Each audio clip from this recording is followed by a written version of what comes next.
ఏపీలో రానున్న 2-3 రోజుల్లో వర్ష సూచన ఉన్నట్టు వాతావరణ శాఖ అధికారులు వెల్లడించారు. మహారాష్ట, కర్ణాటక, గోవా మీదుగా దక్షిణ తమిళనాడు వరకు విస్తరించిన ద్రోణి కారణంగా కోస్తాంధ్ర, రాయలసీమ ప్రాంతాల్లో పిడుగులతో వర్షాలు పడే సూచనలున్నాయని వాతావరణ శాఖ తెలిపింది.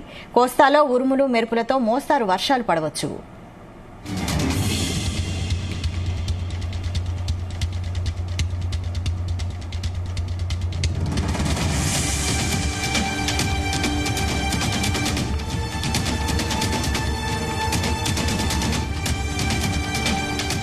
ఏపీలోని కొన్ని జిల్లాల్లో గత 2 రోజులు తేలికపాటి నుంచి మోస్తరు వర్షాలు నమోదయ్యాయి. ప్రకాశం జిల్లా ఒంగోలులో అత్యధికంగా 50.5 మిల్లీమీటర్లు, నెల్లూరు జిల్లా ఓలేటిపాలెంలో 48.5 మిల్లీలీటర్లు, కర్నూలు జిల్లా నందికొట్కూరులో 47.3 మిల్లీమీటర్లు, తిరుపతి జిల్లా నాయుడుపేటలో 27 మిల్లీమీటర్లు, అనకాపల్లి జిల్లా పాయకరావుపేటలో 23 వర్షపాతం కురిసింది. ఇక వర్షాల కారణంగా వాతావరణం దాదాపుగా చల్లబడింది.